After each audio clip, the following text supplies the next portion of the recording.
최종현 학술원이 모태이자 자매기관인 한국고등교육재단과 야심차게 준비한 2025 신규 프로그램 고품격 지식 토크쇼 프로페설에 오신 여러분 환영합니다. 저는 학술원에서 과학하는 언니, 과학 사업을 열심히 굴리고 있는 정민선이라고 합니다. 바야흐로 2025년 하고도 봄을 지나 4분의 1 정도 지난 지금 전 세계가 AI를 둘러싸고 보이지 않는 전쟁을 치르고 있습니다. 흥미로운 사실은 이 전쟁이 단순히 기술력 싸움이 아니라는 것이죠. 데이터, 전력, 인프라, 소프트웨어, 하드웨어, 심지어 어느 땅을 골라 시설을 지을까요 하는 지리적 입지까지 AI는 마치 산업 전체의 판도를 바꾸려는 것처럼 보입니다. 그런데 이 거대한 흐름을 어디서부터 공부해야 할지 막막하셨죠? 그래서 오늘은 이 분야의 찐 전문가를 모시고 스타게이트 프로젝트라는 키워드를 중심으로 AI에 대한 여러분의 가려움을 샤샤샥 긁어드리겠습니다. 앞으로 우리가 마주할 미래를 누구보다 깊고 정확하고 그리고 알기 쉽게 진단해 주실 분이죠. 성균관대 권석준 교수님 나오셨습니다. 권 교수님은 한국고등교육재단의 팟캐스트 리뷰의 발견에도 출연하셨고 저희 학술원의 과학기술혁신위원회와도 인연이 있으시고 학술원의 시그니처 프로그램 트랜스퍼시픽 다이얼로그 줄여서 TPD라는 아주 웅장한 프로그램에도 참여하셨고 또 이런 과학하는 언니네 팀이 자랑하는 강연 프로그램 과학혁신 시리즈에서도 멋진 강연을 해주셨습니다. 벌써 기대가 되시죠? 네, AI 데이터 센터 그리고 국가 전략까지 AI가 바꿀 미래 지금부터 하나씩 파헤쳐 보겠습니다.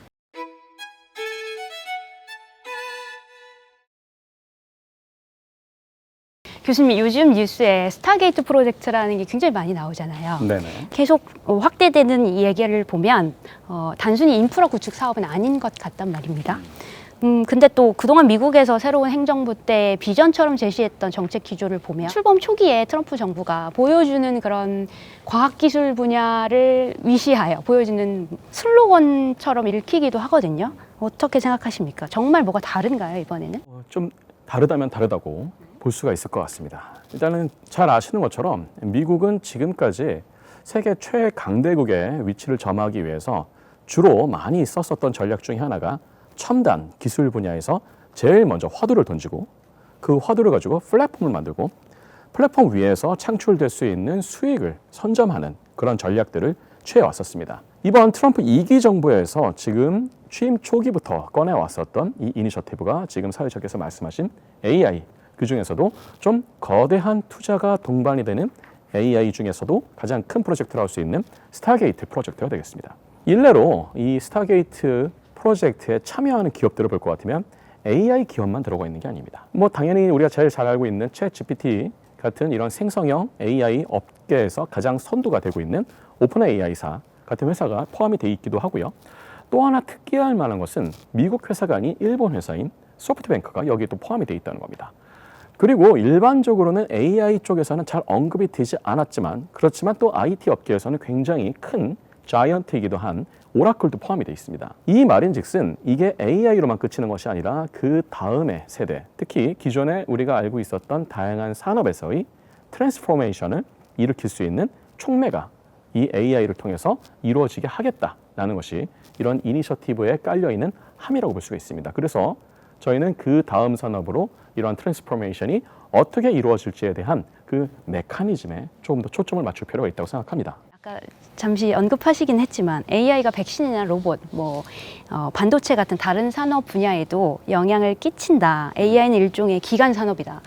스타게이트에서도 역시 이 중요성을 AI의 그 확장성과 다른 산업에 대한 영향력을 역시 예의주시하고 있다. 이렇게 생각할 수 있을 것 같거든요. 그렇습니다. 그런데 또 AI 하면 우리들이 바로 떠올리는 다른 기업들도 많잖아요. 맞습니다. 예를 들어 오픈 AI는 이미 들어가 있다고 해도 엔비디아나 마이크로소프트, 구글, 메타, 아마존, 요즘 테슬라까지. 근데 막상 이런 플레이어들은 스타게이트에 아직 들어있지 않잖아요. 그런데 문외한의 눈으로 봐서 그런지 나의 생활과 직결된 이제 생활 속에 AI 서비스를 제공하는 기업들 위주로 AI 기업들을 이렇게 생각하다 보니까 왜 이런 기업들은 이런 거대한 프로젝트에 아직 들어가 있지 않은지 그게 좀 궁금해지는데요. 그것도 좋은 포인트입니다.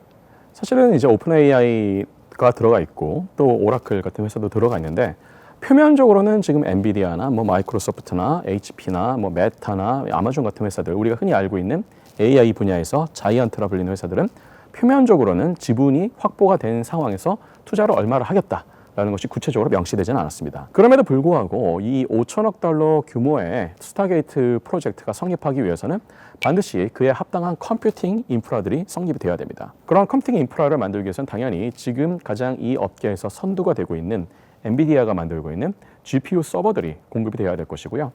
GPU만으로 이것이 커버가 안 될 경우에는 그에 거의 준할 수 있는 컴퓨팅 하드웨어를 만들 수 있는 다른 기업들, 예를 들어서 AMD나 퀄컴이나 마이크로소프트나 구글이나 이런 기업들도 어느 정도는 자의반 타의반으로 들어올 수밖에 없다라고 봅니다.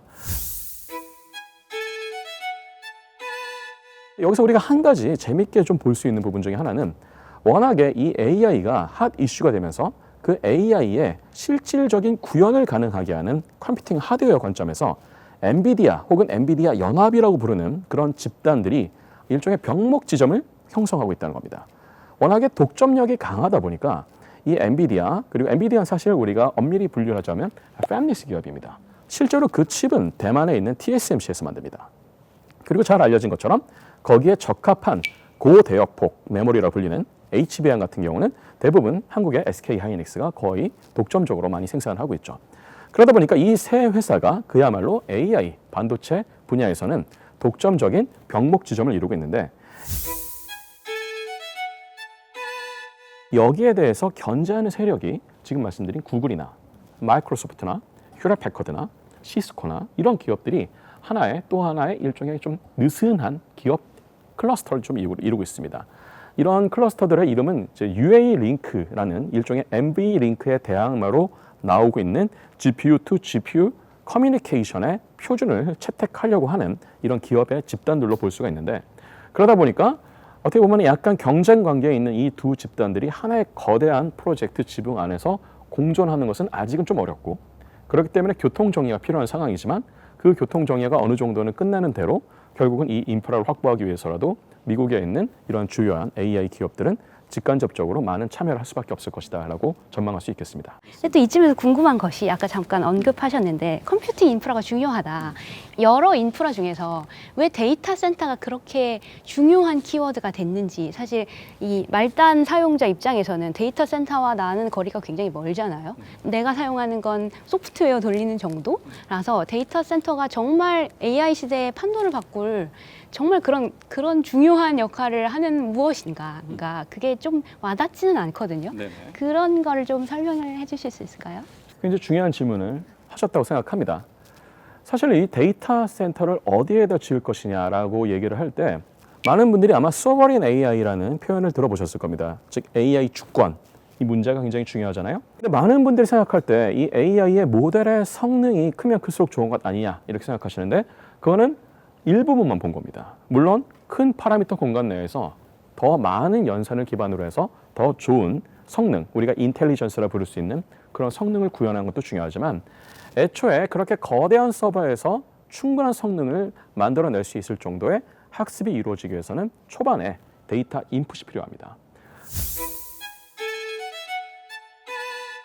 그 데이터들을 지금까지의 대부분의 기업들은 온라인상에서 이 데이터들을 수집을 했습니다. 가장 데이터에 대해서 접근 가능성이 좋은 회사라고 본다면 뭐 구글 같은 회사들이 있겠죠. 사용자들의 검색 데이터도 있고요. 뭐 이런 클라우드 데이터도 있을 거고요. 뭐 이메일 데이터도 있을 거고 광고 데이터도 있을 겁니다. 근데 이런 데이터들이 이제는 거의 바닥이 났습니다. 거의 모을 수 있을 만큼 다 모았고요.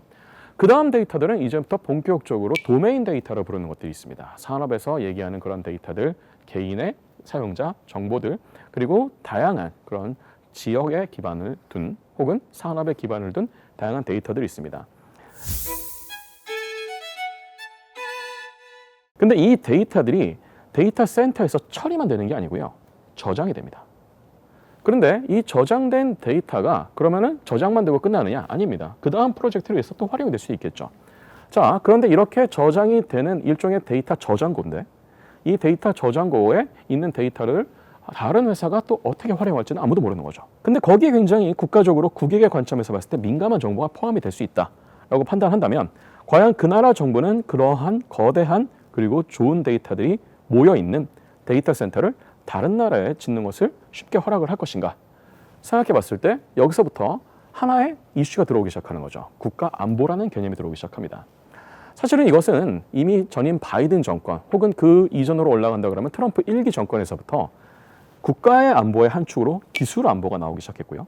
이 기술 안보의 한 축으로 반도체나 배터리나 그리고 최근에 들어와선 AI가 나오고 있는 건데 사람들이 생각을 했을 때 AI의 모델이나 이 AI의 컴퓨팅 하드웨어뿐만 아니라 이 AI의 성능을 좌지우지하는 이 데이터의 실질적인 소유권, 활용권이 누구한테 있느냐가 국가안보의 관점에서 봤을 때 굉장히 중요한 이슈가 된다라고 판단을 하는 거죠. 그래서 트럼프 2기 때 아마 이 스타게이트 프로젝트에서 얘기하고 있는 많은 데이터 서버들이 미국 안에서만 설립이 된다 혹은 설립이 되어야 된다라고 얘기를 할 때 많은 무리순이 있을 겁니다.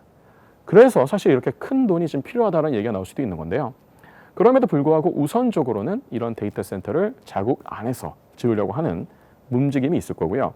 이게 자국 안에서 소화가 안 될 것 같으면 그나마 좀 믿을 수 있는 아주 가까운 동맹국 혹은 이런 우리가 흔히 얘기하고 있는 핵심 이익을 공유할 수 있는 그런 파트너 국가들한테까지 어느 정도는 범위가 확정이 될 수 있다라고 볼 수 있습니다. 이것이 우리나라에도 좀 시사하는 점이 좀 많다고 생각합니다. 그렇군요. 지금 사실 과학이나 기술 얘기로 시작했는데 굉장히 지정학적인 다양한 변수가 버무려져 있는 형국임을 말씀해 주시니까 더 알 수 있을 것 같네요. 네네, 그렇습니다. AI가 다른 산업에 영향을 정말 얼만큼 끼칠 것인가 이건 어떻게 생각하시는지요?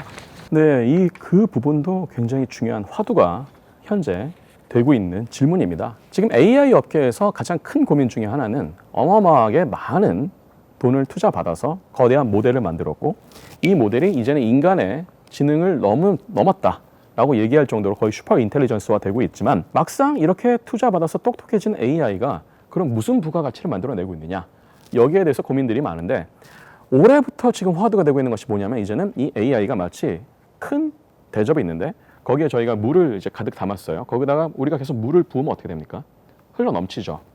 그 넘치는 물들이 이제 어디로 가냐면 주변으로 흘러 들어가기 시작합니다. 그 주변에 지금 말씀드린 레가시 산업들이죠. 일례로 우리가 스타게이트 프로젝트에서 어떤 사례가 언급이 되냐면 개인 맞춤형 의료라는 개념이 있습니다. 첨단 바이오 산업에서. 근데 이 개인 맞춤형이라는 것은 결국 개인의 유전자의 맞춤을 의미하는 것이고 그 중에서도 mRNA 기반으로 개인의 유전 정보를 정확하게 해독해서 그게 맞춤형으로 암 백신을 만들 수 있습니다.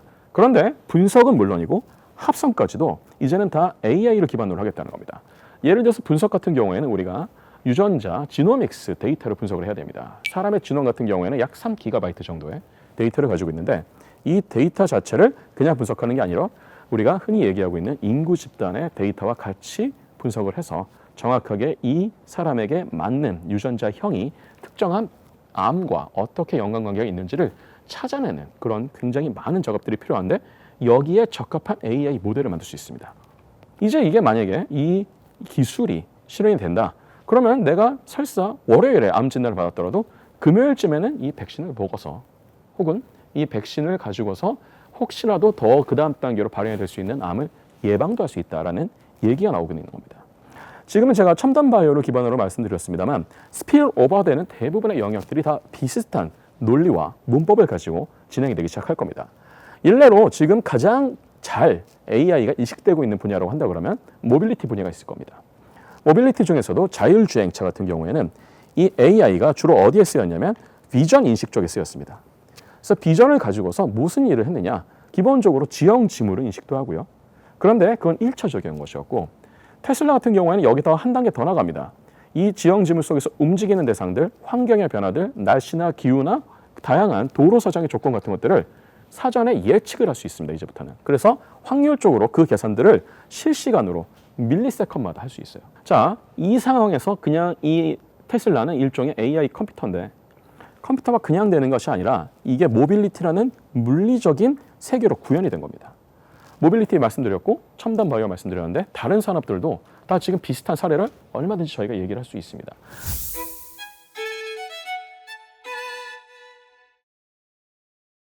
문제는 이게 아직까지는 초기 단계이기 때문에 어떠한 방식으로 해야 될지 모르겠는데 스타게이트 프로젝트는 그것에 대해서도 우리가 표준을 제시하겠다는 겁니다. 이렇게 하십시오. 이런 데이터는 우리가 많이 해봤고 이렇게 해보니까 이러한 칩을 쓰면 좋고 이러한 모델을 쓰면 좋고 이러한 모델을 쓰기 위해서 우리는 이걸 오픈소스로 풀 테니 이걸 가져다 쓰십시오. 라는 전략을 취할 가능성이 높습니다. 그렇게 한번 오픈소스로 풀린 특정한 산업을 타겟으로 하는 AI 혹은 그 AI에 전문적으로 만들어진 일종의 아주 고성능 추론 칩들이 시장을 지배하기 시작하면 시간의 지는 어떻게 되겠습니까? 그 산업 자체는 이제는 이 스타게이트에서 제시하는 표준에 대한 칩에 예속이 되는 결과가 나올 수 있다는 것이 우리가 예상할 수 있는 부분이 되겠죠. 지금 말씀 듣고 보니까 AI로 출발했으나 그 산업이 파생하는 그 물이 흘러넘치는 낙수 효과를 수혜를 볼 수 있는 산업들이 굉장히 많을 것 같고 수해도 될 수 있고 수해도 될 수 있고. 수해인가요? 그렇습니다. 물난리? 네네 그렇습니다. 그러면 그래서 플레이어들이 그렇게 이렇게 여기를 보고 있구나라는 생각이 드는데 사실 최근에 중국 기업 딥시크가 소위 말하는 저비용 가성비 AI 모델을 들고 나와서 네네. 세상에 깜짝 놀란 사건이 있었잖아요. 근데 이렇게 우회 가능한 기술? 미국 입장에서는 AI 시장에 중국이 이런 저비용 가성비 AI 모델을 나온 게 굉장히 충격이었는데 이게 어떤 영향을 또 끼칠지 아니면 정말 가성비 모델로 새 판이 짜여지는 일이 벌어질 수 있을지 어떻게 생각하실까요? 이 질문도 굉장히 좀 중요한 질문이고요. 특히 이 AI 혹은 AI에서 이제 변혁이 시작되고 있는 산업의 트랜스포메이션이 얼마나 지속 가능하냐를 논할 때 저희가 반드시 짚고 넘어가야 되는 지점 중에 하나입니다. 사회자께서 질문하신 것처럼 이 딥시크가 가져다 준 어떤 쇼크라고 이제 저희가 표현할 수 있을 정도의 어떤 충격이 있었는데 이 충격이 일단 가장 큰 아마 미국 입장에서 받았을 때 가장 큰 충격은 이제는 이 AI를 지배할 수 있는 게 미국만 있는 게 아니구나 라는 현실을 깨달은 거죠. 마치 과거에 한 반세기 전쯤에 냉전 시절에 미국과 소련이 경쟁할 때 소련이 먼저 스푸트니크를 쏘아 올렸다든지 그런 정도의 버금가는 충격이지 않았을까라고 생각합니다. 딥시크가 정말로 그 정도로 가성비가 좋습니까? 혹은 에너지 성능미가 좋나요? 이런 얘기들이 이제 많이 나옵니다.